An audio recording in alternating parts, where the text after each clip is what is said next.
Take 97. December 13th, we're going to recap UFC 124. Mm-hmm. What's up, everybody? Y'all have missed this shit because Kevin's trying to talk about a card he did not watch.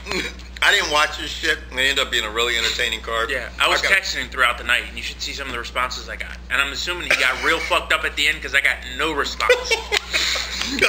Anyway, I even sent you a text. She's like, Kevin didn't respond. I'm like, no, because he's hammered. No, I was preoccupied. Anyway, whatever the case might be, I should take my fucking tag. And I should take a shoe out of my foot and shoe. And we're not redoing it. Yeah, we're not, because this is the fourth time. I should take a shoe out of my mouth and give GSP some mad credit. We'll get to that, but let's start out with Thiago Alves versus John Howard. Thiago Alves dominated Howard. Like I've already said on the first 3 takes, if you ever get to see those, if there was a way to win a fight, if he could have gotten more points for not actually knocking him down, putting him away. Yeah, I mean, I don't. What I'm trying to say is he won this fight like 30-25 each round. He shouldn't. If it's not a 10-point must system, kind of like when Aldo fought Faber. Yeah, it's just beat the hell out of him. Anyway, Joe Stevenson got knocked out by Mac Danzig. Then Mac did not see that coming. No, neither did Joe Stevenson. Yeah, obviously because he was snoring. Yeah, Matt Danzig at the end of the fight decided he was going to call out Joe Stropalopoulos or Snuffleupagus. For you people who don't know who that is, that's the elephant from Sesame Street. Yeah, he's like number 3 behind Gray Maynard, which I'm sorry, folks, that's going to be the worst fight in the world. Right. Maynard versus fucking Frankie Edgar. Now, Jim Miller, I called this one. I don't think you called it by knee bar. No, I did not call it by knee bar. I had no idea. And I'm going to tell you what, neither did Oliveira, because no one expected Jim Miller to win this by submission, but he did.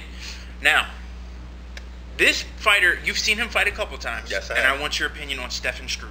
Mm-hmm.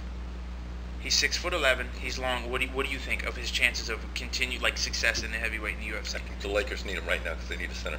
Okay, can we go on to the next fight? Okay. Anyway, Stefan Struve beat Sean McCorkle, and then at the end said it was an easy fight. That's interesting because I guess it was. He won TKO 355. Now, on to the fight of the night. Let's get this fight because people just go. Now, GSP versus Josh Koscheck. That's what we're talking about. Well, I am the one person that always says GSP's fights are boring, but I missed a good fight, obviously. Yes. I really wasn't willing to pay the money because I thought it would be take me up, take you down, let you up, take you down, put you. But the fact that Freddie Roach came into his camp and worked with GSP's hands, he was on point. He lit him up and put that eye out of commission right away.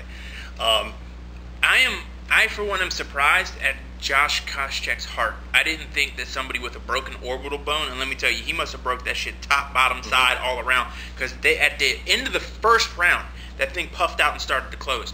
Now, for you people who don't think it was that bad, it's bad enough that he has an air pocket behind his eye, and he wasn't able to fly, so he had to catch a car down to Boston to get his eye fixed. Right. Ask Margarito about that shit. Yeah, that's not fun. Yeah, I mean, GSP, I think pretty much everybody out there knows this. I think we're not going to see him tested until he makes the move to middle, unless you find some middle that can just suck weight down to the welter. So there's a catch weight fight. Obviously, next up will be Jake Shields. That's not even going to be a fight. It's not. I mean, it's just GSP is so dominant in his class. He needs to go to another class. He is fucking humongous. When you sat there and you saw GSP standing across from Koscheck and you looked at GSP's delts and his quads and the lines, and let me tell you, for you people who don't know, when you start to have that turtle shell tummy with the abs, I don't know if the U.S. standards for testing before and after a fight are different than the ones in Canada. And Jessie looked at me and she goes, well, everyone can do it. And I'm like, no. I agree with Jessie.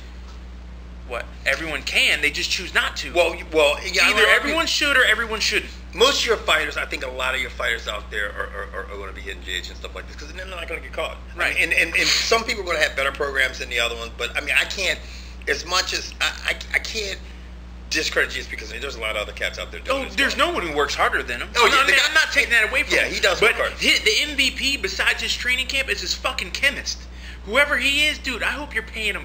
You have to be. It's Dr. Frankenstein. That nigga's on point like shit. Anyway, UFC 124 turned out to be a pretty decent card top to bottom. And I missed it. Yes. But I had fun anyway. Anyway, okay.